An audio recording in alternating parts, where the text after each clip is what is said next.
And, just, it is a absolute shame that they Schedule 1'd that compound. Yeah. I mean, I know I'm preaching to the choir, but it is scientifically an absolute shame, psychologically, in terms of therapy, absolute shame. We lost a good almost 30 years of research because of it. And I mean, I'm sure pharmaceutical companies don't care, but the rest of us do. And you're right. There's some sort of chemical messenger. There's something in it that it repairs all sorts of neural activity. And so I have a degree in computer science, and I have a degree in psychology, and I have a master's degree in computer science. And the psilocybin compound and what it did to my brain, like a software upgrade, it matches and aligns with everything I learned from both disciplines. It is just absolutely phenomenal when it comes to modifying processes, streamlining data in, data out, optimizing sequences, and organizing structured data in such a way that you can access it better and so forth. And it is just absolutely stunning. I can only imagine in the next 20 years what we're going to get out of this stuff. And my friend, I gave the 0.8 to, he said he calls it the debugger. Oh, yeah. And I call it, and I call it the defrag. If you ever had an old computer, defrag the hard drive, it's much like that. And it's and here's the other thing. This is just kind of a side effect of it. Even though I never told or advertised that I was growing these things, of course, we have to keep ourselves clean.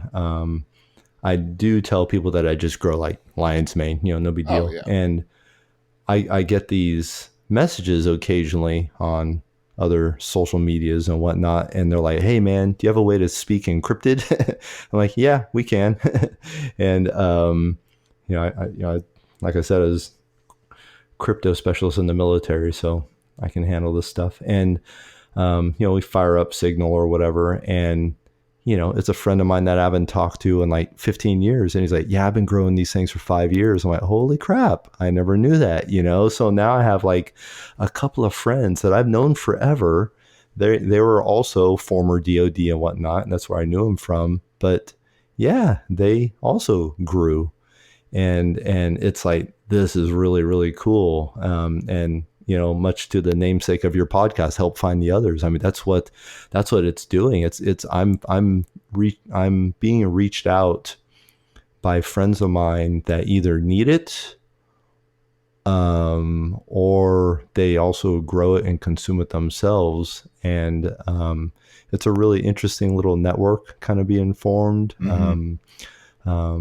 So I tend to tell people to grow it themselves. I don't want to be a supplier, and I certainly would never sell it or anything like that. And my psilocybin growing, the volume that I'm growing is getting smaller and smaller, because like I said, I'm not really gonna probably consume it myself ever.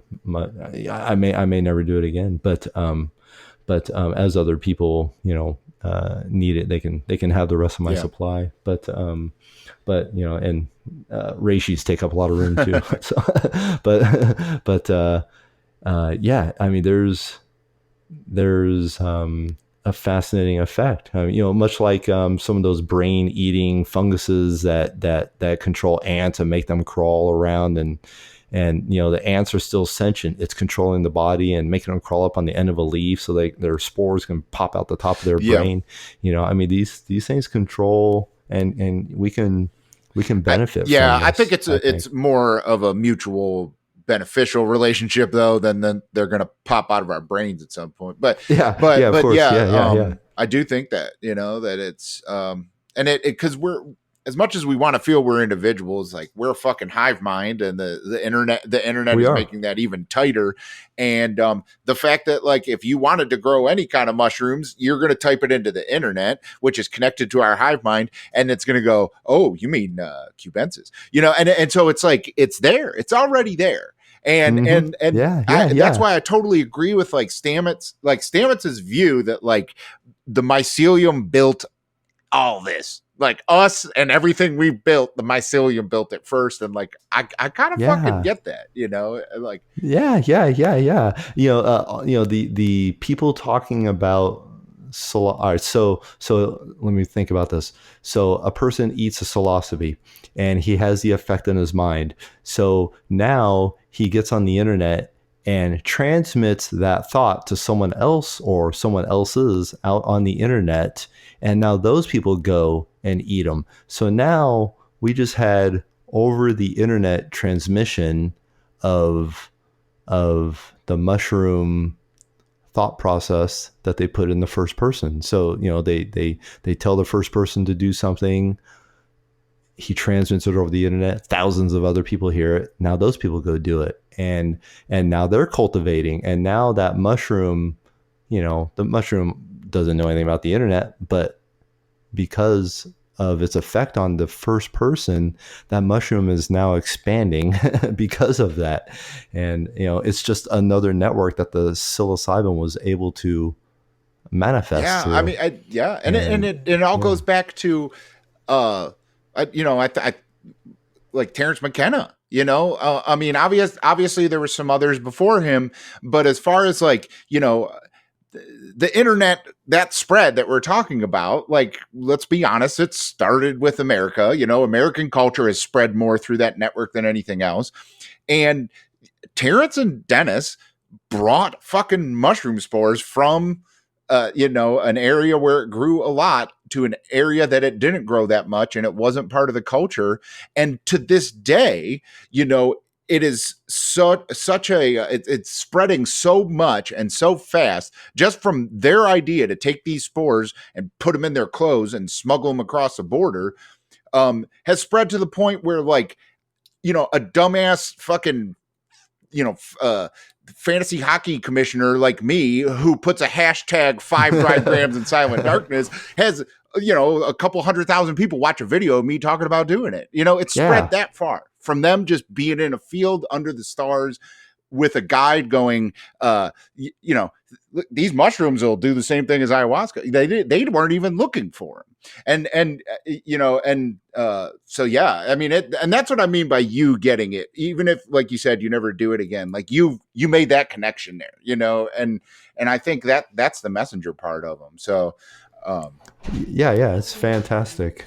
Yeah, it's fantastic stuff. I mean, it's just maybe that's the secret of psilocybin is the fact that it makes us all a messenger, and that promotes the species, that promotes the mushroom yeah, species. yeah, So some plants are tasty like strawberries, so you want to eat them, and then that transmits the seeds around that you eat. And maybe psilocybin makes an individual it gives them the benefit of increased heightened awareness and thought and seeing as a benefit, but it also makes the individual want to tell someone else about it, and that forces more spores, more cultivation of the mushrooms and so forth. And you're right about from my theories anyway, they're found in domesticated animal dung, horses and cows, and quite yeah, often, right? So that's right where yeah, humans live, domesticated animals. So they had to have evolved with us a bit, and the ones that had the most effect were genetically selected, because the ones that